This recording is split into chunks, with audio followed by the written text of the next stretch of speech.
Hi plant friends, and welcome to my first ever episode of the Agony Plant.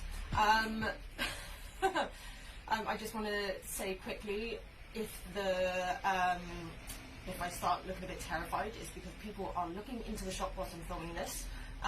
Plus it is absolutely chucking it down with like the storm, so if the sound might go a bit crazy, just a heads up, I'm sorry, I don't have the equipment to like sort that shit out at the moment. But anyway, welcome. Thank you so much to everyone for tuning in and for participating. It's awesome that you guys have, and I really appreciate that you're interacting with me, because like without you guys, this is not a series that will be able to happen. With this feature, I'm aiming to help you guys with your plant problems and hopefully to get your plants flourishing again. I'm not saying that I'm going to be magically helping you with your plants. I just want to be able to change people's mindsets on how they're kind of caring and looking after their plants. So firstly, like, plants are really, really subjective to the conditions that you're giving them. So what works for me may not actually work for you at home, so you kind of do need to do a little bit more research and figure out what works for you. Plants are very good at adapting to the environment that they're in, so they might just be getting by and surviving in that area, but we want your plants to be flourishing and thriving.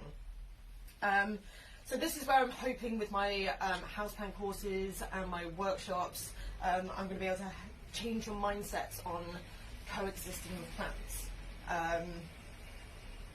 So yeah, if something does go wrong, you're not panicking straight away, and you can start to read the signals and change what you're doing to that plant to enhance it.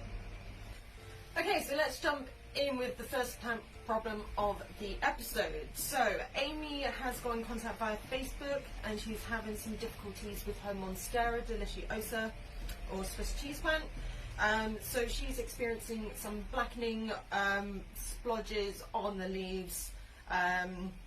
She says she's using a moisture meter to check the compost. It's still saying it's moist.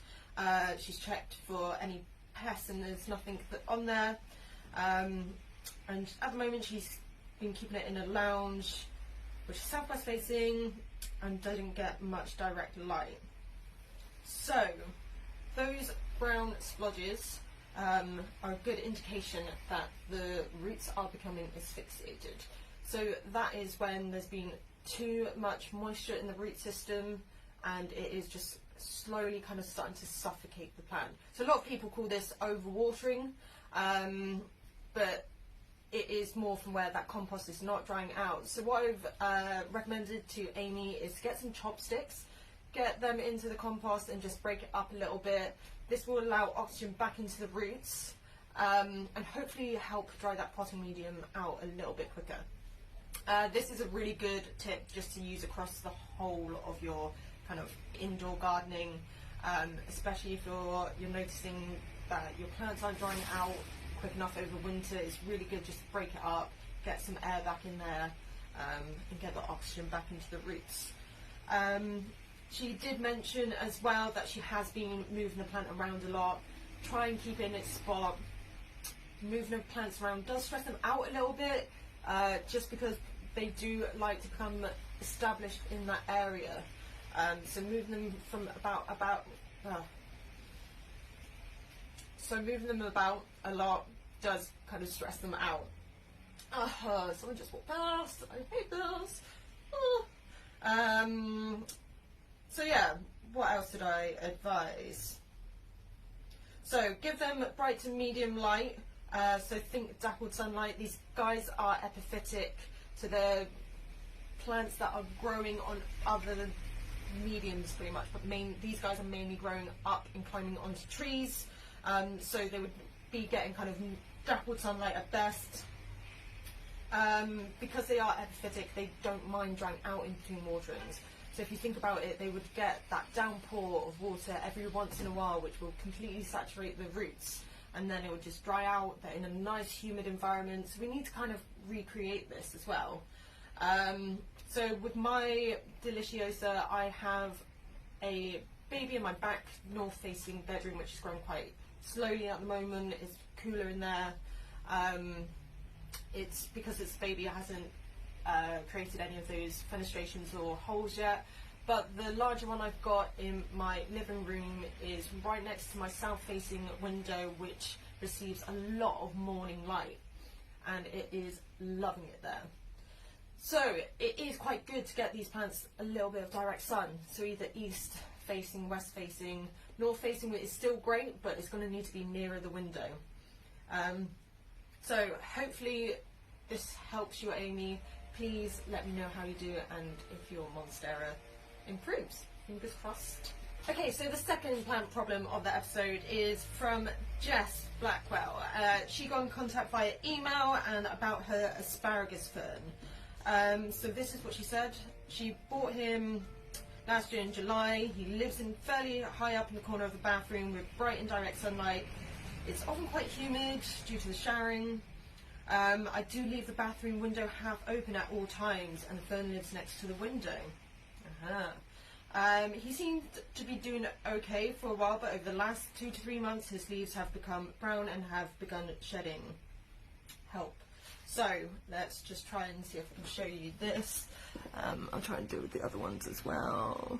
I actually can't see the screen, so let's hopefully that's done, otherwise I'll try and put it up somehow. Oh, another boat that just got past. Oh! Okay, so you're right to have the asparagus fern in your bathroom. They freaking love bathroom environments. They love that just usually like bright light if you've got like a frosted glass or something. My bathroom's north facing, so it gets a little bit of evening sun. You could use it, you're using the showers or baths, so it gets nice and humid in there on a daily basis. So these bathrooms are perfect for tropical plants. So you did say that you have your window half open at all times. The problem with tropical plants is that they don't like cold drafts. So especially that over the past 2 to 3 months you've seen a real decline in your plant. It is probably because there is just that cold draft hitting it daily, and the plant's just freaking out. It's like, oh, I don't like this. And it's just going to abort that part of itself because it doesn't want it anymore. So that's why over the past kind of like, especially over the past 2 to 3 months, you've seen it. The temperature has dropped quite dramatically here.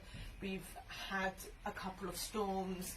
So if you can, try not to have plants near windows that you open up regularly.